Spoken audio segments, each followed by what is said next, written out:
Bullies picked on the new teacher, not knowing he was an ex-criminal. Marcus Rivera looked nothing like what anyone would expect from someone with his background.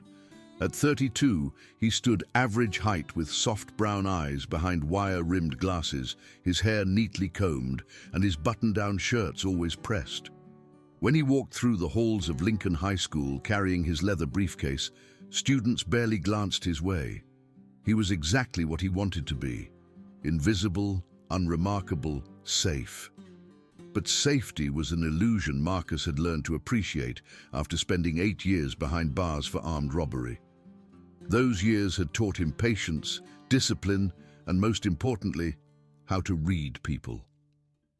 The skills that once helped him survive in maximum security now helped him navigate the complex world of teaching troubled teenagers.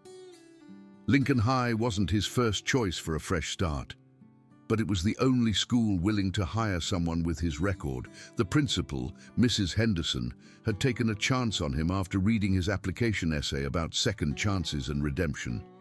What she didn't know was that Marcus had also written that essay to convince himself he deserved one. His first few weeks passed quietly. Marcus taught remedial English to students who'd been written off by most of the faculty. Kids like Tyler, a 15-year-old with anger management issues, and Sarah, whose home life made school feel like a sanctuary. They were rough around the edges, but Marcus saw something in them that reminded him of his younger self, potential buried under layers of disappointment and rage. The trouble started with 3 students who weren't even in his classes. Devon Walsh was 17 and built like the linebacker he'd been before getting kicked off the team for fighting. His dark hair was always perfectly styled, and he wore expensive sneakers that cost more than Marcus made in a week. Devon ruled the junior class through intimidation and had a particular hatred for teachers who tried to act tough with students. His right-hand man was Brett Morrison, a stocky 16-year-old with cold blue eyes and a mean streak that ran deep. Brett was the kind of kid who pulled wings off flies and graduated to bigger cruelties as he got older. He worshipped Devon and would do anything to impress him. The third member of their group was Antonio "Tony" Valdez, 15, but trying hard to prove he belonged with the older boys. Tony was whip-smart, but used his intelligence for pranks and manipulation. He was the strategist of the group, always thinking 3 steps ahead. Marcus first encountered them on a Tuesday morning in October. He was walking to his classroom when he heard shouting from around the corner. A freshman named Danny was pressed against a locker, his backpack torn open and papers scattered across the floor. Devon stood over him laughing. "Please, I need those notes for my test," Danny pleaded, trying to gather his scattered homework. "Maybe you should have thought about that before you snitched about the bathroom thing," Devon sneered, crushing one of the papers under his heel. Marcus stepped forward. "Is there a problem here?" Devon turned, sizing up the mild-mannered teacher with obvious disdain. "Yeah, there's a problem. Mind your business, teach." "Mr. Walsh, I believe you need to help this student pick up his belongings and get to class." Brett snorted with laughter. "Mr. Walsh? Dude, this guy thinks he's our dad or something." Marcus kept his voice level. "I'm not your father, but I am a teacher at this school, which means I'm responsible for all students' welfare.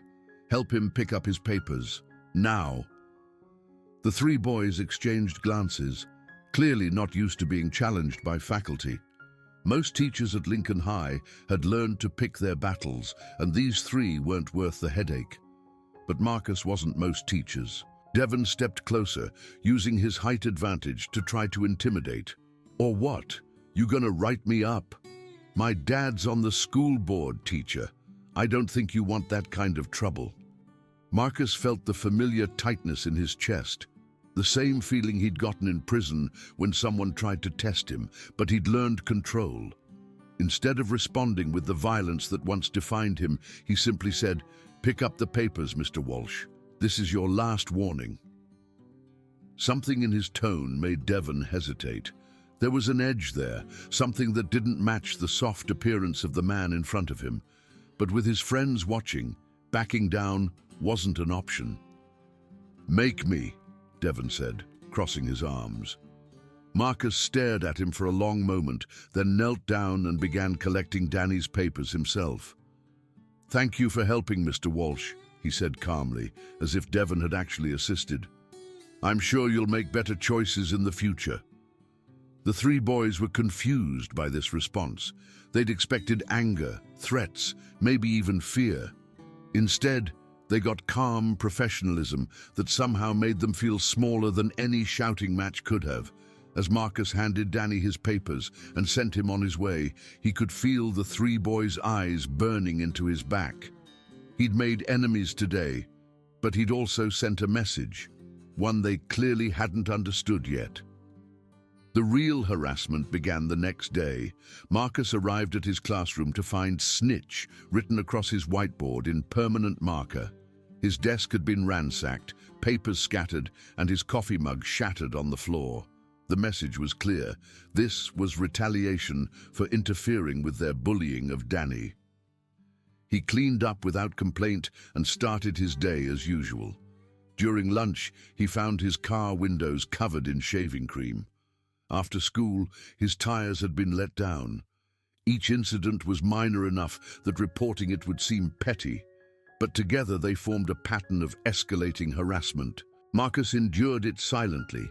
He'd faced worse in prison, much worse. 3 teenage bullies were nothing compared to hardened criminals who would kill you for disrespect. But as days turned into weeks, the harassment grew bolder. They started disrupting his classes, even though none of them were enrolled.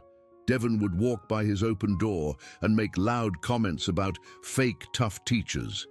Brett would sit in the hallway outside his room during lunch, playing music loud enough to disturb lessons.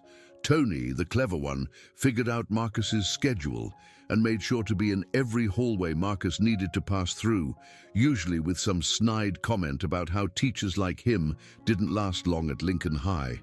The breaking point came 3 weeks later, during what should have been a routine parent-teacher conference night. Marcus was staying late to meet with parents when he heard commotion in the parking lot. Through his classroom window, he could see Devon's expensive BMW surrounded by Tony and Brett. Danny, the freshman from that first encounter, was pressed against the car's hood while Devon rifled through his backpack. "Where's the money, freshman?" Devon demanded. "You know the rules. Protection fees due every Friday." Marcus watched Danny hand over what looked like lunch money, probably all the cash the kid had. But it wasn't enough for Devon, who grabbed Danny by the shirt and shoved him hard against the car. "This is only $5. The fee's 10. You trying to shortchange me?" "It's all I have," Danny pleaded. "My mom only gave me enough for lunch this week." Brett laughed coldly. "Maybe we need to teach you about budgeting, freshman." That's when Marcus's carefully maintained control finally cracked. He'd spent 8 years learning to manage his temper, to channel his aggression into productive outlets. Prison counselors had taught him breathing techniques, meditation, anger management. But watching a 15-year-old boy getting shaken down for lunch money by 3 cowards brought back every protective instinct he'd developed growing up in foster care. Marcus walked calmly across the parking lot, his hands loose at his sides. The 3 boys were so focused on terrorizing Danny that they didn't notice him approaching until he spoke. "Let him go." Devon spun around, still gripping Danny's shirt. Well, well, look who decided to play hero again. You just don't learn, do you, teach? I said let him go." Marcus's voice was different now, quieter but somehow more dangerous. Prison had taught him that the most dangerous men were often the quietest ones. Or what? Brett stepped up beside Devon, trying to look threatening. "You gonna fight us, 3 against 1? That seemed like good odds to you, teacher man." Marcus looked at each of them slowly, the way he used to assess threats in the yard. Devon was big but soft, probably never been in a real fight in his life. Brett was mean but sloppy, all aggression and no technique. Tony was smart enough to look nervous, which meant he was smart enough to recognize danger when he saw it. I'm going to ask you one more time, Marcus said, and something in his tone made even Devon's grip loosen slightly. Let the boy go and walk away. Devon tried to laugh, but it came out forced. You think you scare us? You're just some nobody teacher. Your dad isn't here, Marcus interrupted. It's just you, me, and the choices you're about to make. For a moment, everyone was still. Danny barely breathed. Tony took an unconscious step backward. Brett's hands clenched into fists, but he didn't move forward. Then Devon made the worst mistake of his privileged life.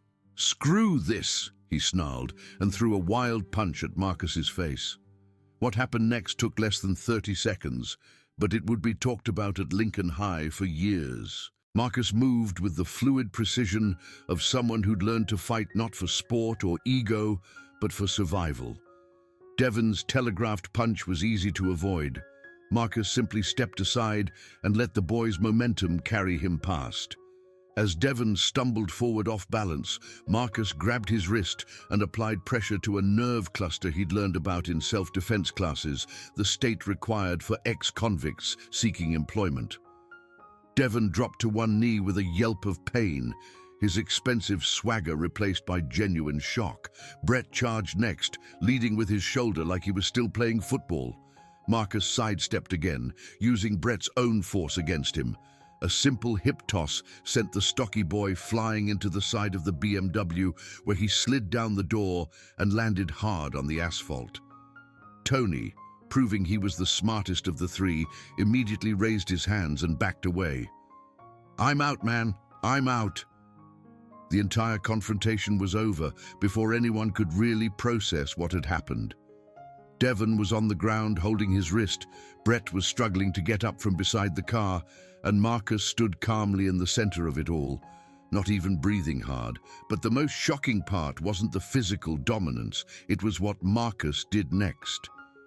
He knelt down beside Devon, who was still whimpering about his wrist. Is it broken? Marcus asked, his voice back to its normal, gentle tone. Devon shook his head, too stunned to speak. Good. Brett, you hurt? Brett managed to nod that he was okay, though his pride was clearly shattered. Marcus looked at all three of them, and when he spoke, it was with the voice of someone who'd seen real violence, real consequences. Listen to me very carefully, because this is the most important lesson you'll ever learn.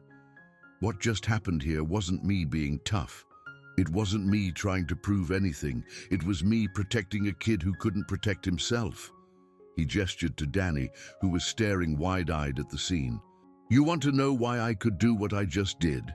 Because I spent 8 years in maximum security prison, learning how to survive around people who would kill you without blinking. I learned to fight because I had to, not because I wanted to. The weight of that revelation hit them like a physical blow. Devon's face went pale, Brett's mouth fell open, even Tony looked shaken. But you know what I learned in there that was more important than fighting? Marcus continued. I learned that being able to hurt people doesn't make you strong. Protecting people who can't protect themselves, that's what makes you strong. He stood up slowly, making sure not to make any sudden movements that might be perceived as threatening. You three have been picking on kids like Danny because you think it makes you powerful. But real power is knowing you could hurt someone and choosing not to. Real strength is using whatever abilities you have to help people, not hurt them.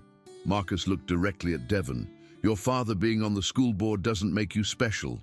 It makes you lucky. Brett, being angry all the time doesn't make you tough. It makes you sad. And Tony, being smart enough to manipulate people doesn't make you clever. It makes you dangerous to yourself and everyone around you. The parking lot was dead silent except for the distant sound of traffic. Other teachers and parents were starting to notice the commotion, but Marcus kept his voice low enough that only the 4 boys could hear him. Here's what's going to happen, he said calmly. You're going to apologize to Danny. You're going to return any money you've taken from him or any other students. And you're going to stop being the kind of people who prey on others who can't fight back. And if we don't? Devon managed to ask, though his voice cracked slightly. Marcus was quiet for a long moment. Then you'll learn that there are consequences for your actions. Not from me. I'm done fighting unless I have to protect someone. But life has a way of teaching lessons to people who refuse to learn them the easy way. He helped Danny gather his scattered belongings, then walked with him toward the school building. As they reached the door, Marcus turned back one more time. Mr. Walsh, Mr. Morrison, Mr. Valdez, I hope you make better choices, for your sake and everyone else's. The aftermath of that evening changed everything at Lincoln High. Word spread quickly through the student body, but not in the way Marcus had expected. Instead of fear or respect born from intimidation, he found something else, genuine admiration from students who'd never had anyone stand up for them before. Danny's older sister sought Marcus out the next day to thank him. My little brother came home actually excited about school for the first time in months, she said. Whatever you did, thank you. Other students who'd been targets of Devon's crew started speaking up, sharing stories of harassment and extortion that had been going on for years. The administration, finally forced to confront the problem they'd been ignoring, launched a real investigation. Devon's father did indeed make angry phone calls, threatening lawsuits and demanding Marcus be fired.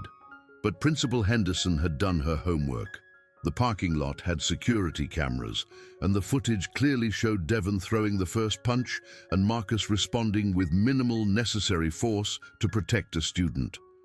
Moreover, when the district's lawyers reviewed Marcus's employment file and his exemplary record since being hired, they realized that firing him would open the school to far more liability than keeping him. The three bullies faced real consequences for the first time in their lives. Devon was suspended for 2 weeks and required to attend anger management counseling. Brett faced similar punishment, and Tony, despite not participating in the physical confrontation, was held accountable for his role in the ongoing harassment campaign. But the real change came in how they began to see Marcus and themselves. Devon was the first to crack. 3 days after returning from suspension, he approached Marcus after school. Mr. Rivera? His voice was hesitant, nothing like the cocky swagger he'd displayed before. Marcus looked up from the papers he was grading. Yes, Mr. Walsh. I wanted to. I should. Devon struggled with words that had never been necessary before. I'm sorry. For everything. Marcus set down his pen and really looked at the boy. Without the artificial confidence and designer clothes as armor, Devon looked like what he was, a scared 17-year-old who'd never learned how to be anything other than what his father expected. I appreciate that, Devon, but you should probably apologize to Danny and the other students you've been hurting. They're the ones who deserve to hear it. Devon nodded, then surprised Marcus by sitting down in one of the student desks. Can I ask you something? Of course. Were you really in prison? Marcus considered his answer carefully. Yes. I made some very bad choices when I was not much older than you are now. I hurt people, I stole from them, and I spent 8 years paying for those mistakes. What was it like? Terrifying, lonely, educational. Marcus leaned back in his chair. But mostly it was a waste. 8 years I could have spent becoming the person I wanted to be instead of paying for being the person I thought I had to be. Devon was quiet for a long moment. My dad says people like you don't change. That once a criminal, always a criminal. Your father's entitled to his opinion, but he's wrong. Marcus smiled slightly. People change every day, Devon. The question is whether they change for better or worse. How do you know which way you're changing? It was a surprisingly insightful question from someone who'd seemed incapable of self-reflection just weeks before. Look at the people around you, Marcus said. Are they better off because they know you, or worse off? Are you helping people or hurting them? Are you becoming someone you're proud to be or someone you have to make excuses for? Devon nodded slowly, processing this. I think I've been changing the wrong way for a while now. The good news is you figured that out at 17 instead of 25 like I did. You've got time to change course. Their conversation was interrupted by Brett appearing in the doorway. He looked uncertain, clearly not expecting to find Devon there. It's okay, Brett, Devon said. Come in. Brett entered hesitantly, followed a moment later by Tony. The three boys who'd terrorized students just weeks before now looked like what they really were, teenagers in need of guidance. We've been talking, Tony said, speaking for the group, about what you said, about choices and consequences and stuff. Marcus waited, sensing there was more.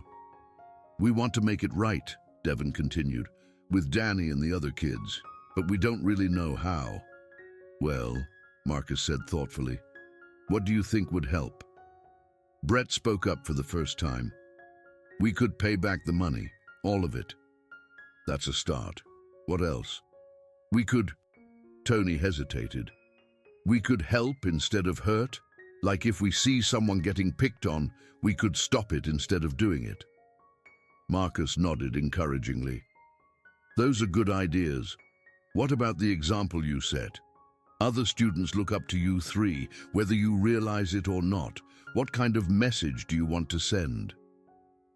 The conversation continued for over an hour, with Marcus guiding them through the process of taking real responsibility for their actions. By the end, they had a concrete plan for making amends and a better understanding of the impact they'd been having on their school community. As they prepared to leave, Devon turned back one more time. Mr. Rivera, why didn't you just report us to the principal from the beginning? You could have gotten us in trouble without ever having to fight us. Marcus considered the question. Because getting you in trouble wouldn't have taught you anything. It would have just made you more careful about not getting caught. I wanted you to understand why what you were doing was wrong, not just that it was against the rules. And now? Now you get to decide who you want to be going forward. The people who hurt others to feel powerful, or the people who use their power to help others. Over the following weeks, Marcus watched with quiet pride as the three former bullies began their transformation. It wasn't immediate or perfect. Old habits died hard, and they occasionally slipped back into their old patterns. But they were trying, and that made all the difference. Devon started tutoring struggling students in math, discovering that helping others succeed felt better than watching them fail. Brett joined the school's peer mediation program, learning to channel his intensity into conflict resolution instead of conflict creation. Tony used his strategic mind to organize school events and fundraisers, finding that positive manipulation could be just as satisfying as the negative kind. Danny, meanwhile, flourished. No longer spending his energy looking over his shoulder for bullies, he threw himself into his studies and even joined the chess club. When Marcus saw him laughing with friends in the cafeteria, he felt a satisfaction that no amount of money or recognition could have provided. The ripple effects extended beyond those directly involved. Other students who'd been afraid to speak up about bullying began reporting incidents. Teachers started paying more attention to hallway interactions and social dynamics. The school's culture began shifting from one that tolerated harassment to one that actively prevented it. Mrs. Henderson called Marcus into her office 6 months after the parking lot incident. "I've been watching what's happened since that night," she said without preamble. "The change in those three boys, the improvement in school climate, the way other teachers are talking about your approach to student discipline." Marcus waited, unsure where this was heading. "I'm recommending you for the district's Teacher of Excellence Award," she continued. "And I'm also offering you a position as our new Dean of Students. It comes with a significant pay increase and the authority to implement school-wide policies on bullying and student behavior." Marcus was speechless.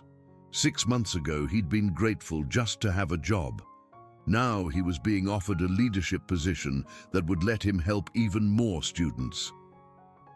"There's just one thing," Mrs. Henderson added. "The district will want to interview you, and your background will likely come up. Are you prepared for that level of scrutiny?" Marcus thought about Devon, Brett, and Tony, about Danny laughing with friends, about all the students who'd thanked him for making school feel safer. "Yes," he said firmly, "I'm ready." The district interview was indeed challenging. Board members asked pointed questions about his criminal history, his prison experience, and whether parents would be comfortable having an ex-convict in a leadership role at their children's school. Marcus answered honestly, holding nothing back. He talked about his mistakes, his consequences, and his growth. He explained how his experiences had given him unique insights into adolescent behavior and the importance of intervention before problems escalated. Most importantly, he let his work speak for itself. Test scores in his classes had improved. Disciplinary incidents in his section of the school had dropped dramatically. Student surveys showed increased feelings of safety and belonging. When one board member asked if he thought his criminal background made him unsuitable for working with children, Marcus gave the answer he'd been preparing his entire adult life. "My criminal background doesn't make me unsuitable for this work," he said calmly. "It makes me uniquely qualified for it. I know what it feels like to make terrible choices and live with the consequences. I know what it's like to feel powerless and angry and looking for someone weaker to take it out on. And I know what it takes to change course and become someone better." He paused, looking at each board member in turn. "Every student I work with is going to make mistakes. Some of them will make big ones. The question isn't whether they'll mess up, it's whether they'll have someone in their corner who understands what they're going through and can help them find a better path." The job was his. A year later, Marcus stood in the same parking lot where everything had changed, watching Devon help a group of new students move boxes into the dorm for a summer academic program. Brett was coaching Little League baseball for underprivileged kids, and Tony had been accepted to 3 different colleges with scholarships. Danny approached, now a confident sophomore who'd grown 6 inches and found his voice. "Mr. Rivera," he said, "I wanted to thank you again for that night and for everything after." "You don't need to thank me, Danny. You did the hard work of becoming who you wanted to be, but you showed me it was possible." Danny grinned. "Besides, I heard Devon's dad is actually bragging about his son now instead of complaining about him.